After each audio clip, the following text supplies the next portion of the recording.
I'm sure that you created at least one application in your career that you wanted to show to someone in some public hosting, but of course, it's a little bit hard to get to know which hosting will allow you to use, for instance, the database, the remote database, SQL Server for free, and for you to be able to very easily deploy your .NET application there. My name is Remik, and in today's video I would like to show you how to very easily share your application in the public hosting to use the SQL Server there.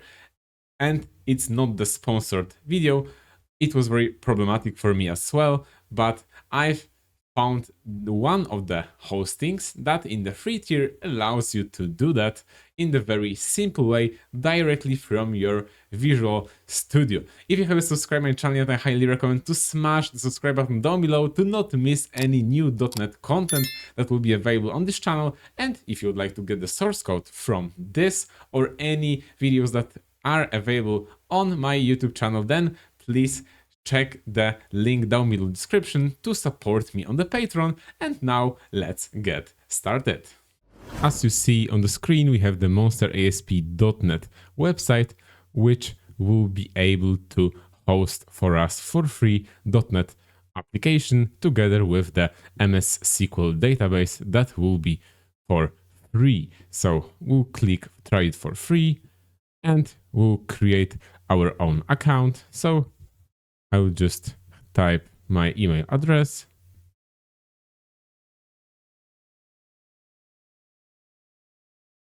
And I will create the account.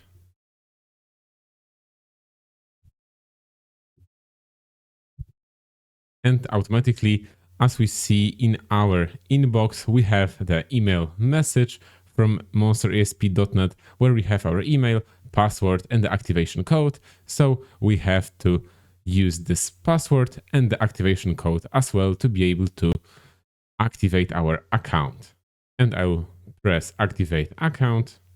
Once we have activated our account on their dashboard, we can see multiple of the services that we can choose, but the ones that we'll be using will be, of course, the MSSQL database and the website, so our application. So I will just simply create the SQL Server instance. So for us, will be not the premium tier, but the free cloud database hosting. We'll select the free database, SQL Server.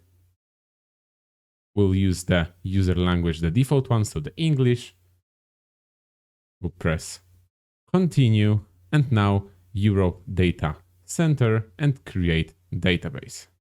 Once we've created the SQL Server instance, we can click to see the details. On the right hand side, we can see the server, port, login, password, and the local connection string to be able to connect with the usage of the Entity Framework core. And here we have also the public connection remote, and for now it's disabled by default. So we can click on the users.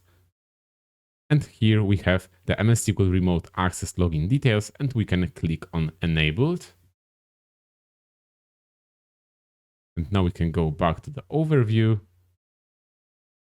So we see the public connection string and the local connection as well.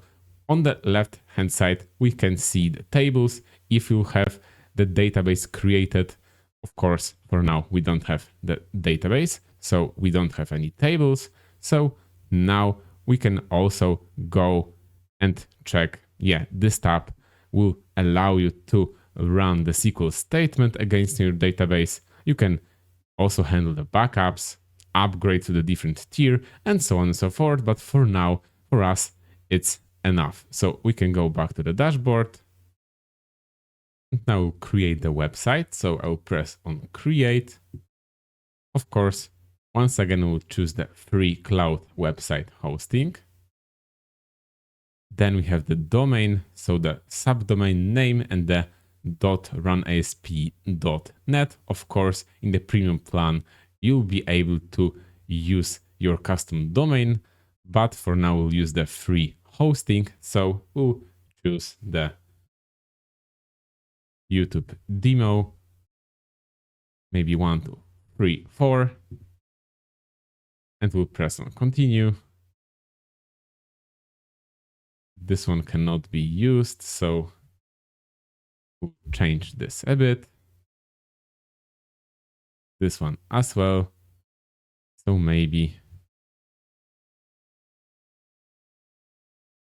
demo YouTube. It was properly assigned. So we'll choose the EU data center and create website.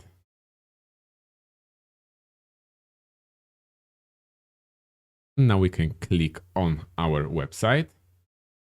And over there, we can see the overview with the site settings and details. And what's important for us will be the .NET versions that are available. So those are displayed over there. So for the .NET Web API, it will be sufficient. And the very important part will be to go to the HTTPS and enable that. So over there, we can click on enable HTTPS. Then let's encrypt, enable HTTPS. And it was enabled. We have the SSL certificate, and now we can click on enabled. And now we can focus on the deployment itself. So we can select the deploy tab on the left-hand side. And over there, we have the three types of deployments: FTP, SFTP, web deploy from the Visual Studio with the usage of the published profile, or the GitHub deploy. So we'll select this Visual Studio type of deployment. So for now, we have to enable web deploy, and we can download the publish profile. As we see, we have the publish settings file that we can copy and paste under our API directory that you would like to deploy. So in my YouTube videos repository, I have many of the applications that you can gain the access if you support me on the Patreon. The link is down below in the description. I will choose the movies application with the MSSQL. And in the movies.presentation, I will paste it over there. And now in the Visual Studio, we have to change the very crucial setting that needs to be changed. So the DB connection string. As you remember, we've created the database, MSSQL database in there. So the DB connection string has to be replaced with the content that is available on this hosting. So we have the local connection and the public connection. Of course, the local connection is the way better once you will be hosting our .NET application there, and we'll have there as well the MSSQL server. So we'll choose this one and we'll select show with password. And in our app settings JSON file, we'll replace what we have over there to this content.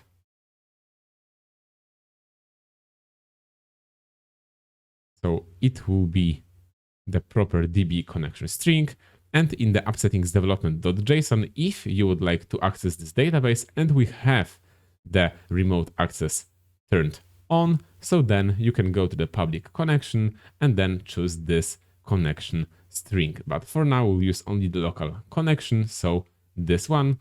So after deployment, this database will be used by our application. And now in the program CS file, as you see, we are adding the DB context and we are using the SQL Server, get connection string, DB connection string.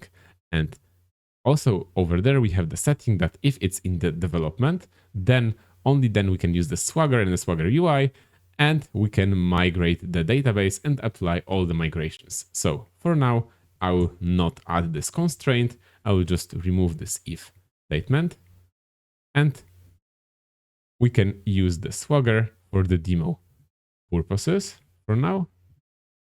So also we'll migrate our database to be up to date with our latest migrations. So I'll save that. And now we can deploy our .NET Web API there. I'll choose the publish and we'll import the profile. Now we can click on the browse.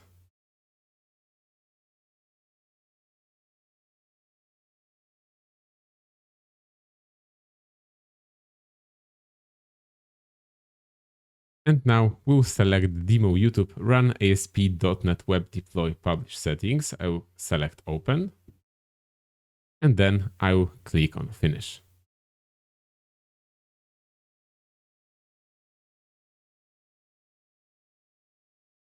And as we see, our application is ready to publish. So we have the server IIS application, username and the password based on our publish profile, and we'll select publish.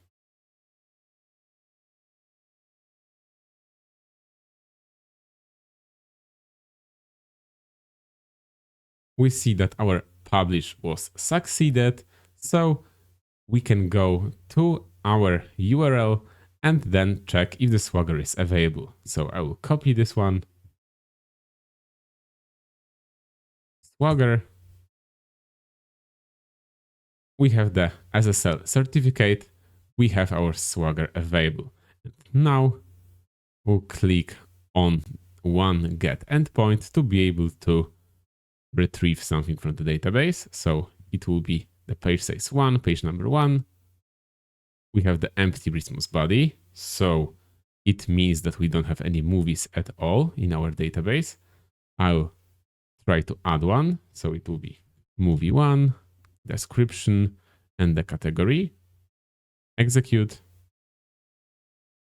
We have the response body and 200 OK response. So now I'll execute this endpoint, and we see that we have something retrieved from the database. So we have the ID, title, description, create date, and category. So our domain specific things related to my application. I will go back to the admin portal.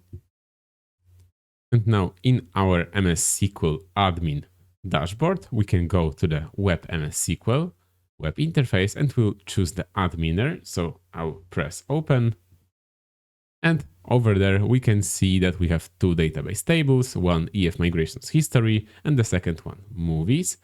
So I'll select the EF migrations history.